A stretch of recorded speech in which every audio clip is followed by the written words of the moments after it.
So this natural gas is usually found with petroleum deposit, as the crude oil is brought to the surface of the earth, and the natural gas also get released. So it is utilized as industrial and as well as domestic fuel, both. And the major producers of natural gases, that is Netherlands, Norway, UK and Russia. And due to an increase in population, what happened, people's dependence on fossil fuels have increased in a very massive amount. That is, after you burn these fossils, it releases toxic gases in greater amount, which is also a major cause of concern. So keeping the usage of fossil fuels unchecked is like keeping a dripping tap unchecked.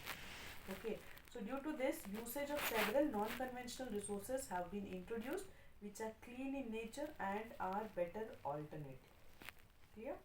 Then in hydropower, river water or rainwater that are stored in dams fall from a very significant height. So the water which falls down with the help of pipes in the dam, okay, that are placed, that is over blades of turbines that are placed at the dam's bottom side. So the generator gets turned on due to a moving blade, which in turn produces electricity. And the electricity which are generated by this process, it is called hydroelectricity. Okay, so the water which get discharged after generation of electricity, it is used for the process of irrigation later on. Okay, so this hydel power, it is responsible for providing power to 1/4 of the population across the globe. Okay, and the biggest producer of hydel power, that is China, Brazil, Norway. Okay, and the important projects of hydel power in India, Damodar Valley, Nagarjun Sagar, Gandhi Sagar, okay, Bakranangal, they are all. So this is all about the conventional sources of energy. Okay, clear? Now comes non-conventional sources of energy. Okay, so non-conventional sources of energy, see, these are comparatively new sources of energy. Okay, as the fossil fuels are being utilized in high amount, this has led to their shortages. And the reserves of fossil fuel, it could get exhausted if its consumption continues at a very rapid rate. So it is required that we start using non-conventional energy resources, and some of the non-conventional energy resources, that is tidal energy, solar energy, wind energy, okay, nuclear, that is biogas. Okay, so these are renewable in nature. So one by one we can see. First, solar energy. Okay, in solar energy, what happens, sun provides us light and heat which are felt on a daily basis, and this energy trapped in solar cell from the sun, and in return it is used to generate electricity. And these cells are joined in order to form solar panels so that electricity can be generated for lighting and heating purpose. Okay, so this energy is used in devices such as solar dryers, solar heaters, cookers, etc. And nowadays it is used in traffic lights and for lighting the community arenas also. Okay, then in wind energy, we can say it is a type of energy resources which does not get exhausted easily, because बहुत ancient time से क्या होता आ रहा है कि windmills have been used to grind grains and lift water, and nowadays windmills rotate with the help of high speed wind that is conducted with the generator in order to produce electricity. Okay, so the mountain passes and coastal regions have wind farms present in cluster. So these regions have steady and strong wind flow. Clear?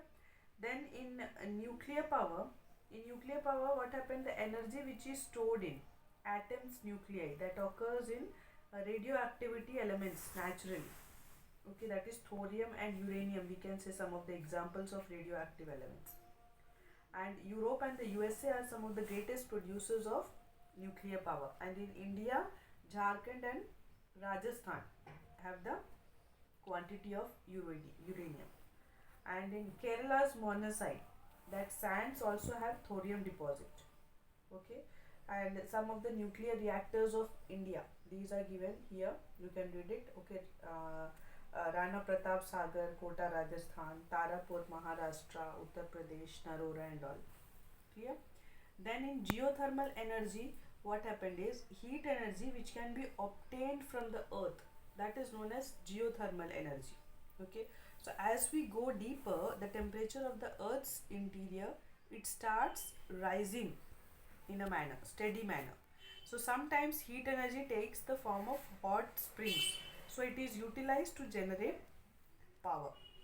And this energy which is found in the form of hot spring, it is used for bathing, cooking and heating. And world's largest geothermal power plant, it is located in USA. Okay. In tidal energy. So when energy is generated with the help of tides, it is called tidal energy. When dams are built at a sea narrow openings, it is used to harness tidal energy. So as the high tide occur, what happened? The energy which is utilized, it turned on to turbine which installed with dams so that electricity can be produced. Then comes biogas. So biogas, it is produced through organic waste, and it is an excellent fuel for domestic use. Okay, that is dead plants and animal material, kitchen waste, animal dung. They are some of the examples of organic waste that can be converted into biogas. And in biogas, what happened? Bacteria helps to decompose organic matter. So the organic waste is decomposed by bacteria in biogas. Okay, which is essentially, that is digest to emit biogas, which is essentially, it is a mixture of methane and carbon dioxide. And as I said, that biogas, it is very excellent for domestic use, that is for cooking, lighting, produce huge amount of organic manure each year. Okay, and it is inexhaustible also. Okay, it is beneficial for our future generation. So this energy is found everywhere. Clear? So biogas is capable of producing organic manure, and it is also used while cooking. So we should avoid wasting these energies, and the energy generated has to be saved as well. Okay, because as I said, it is very beneficial for our future generation. Clear, bachas? So once again, read the chapters properly. It will be more clear to you. Thank you so much. God bless you all.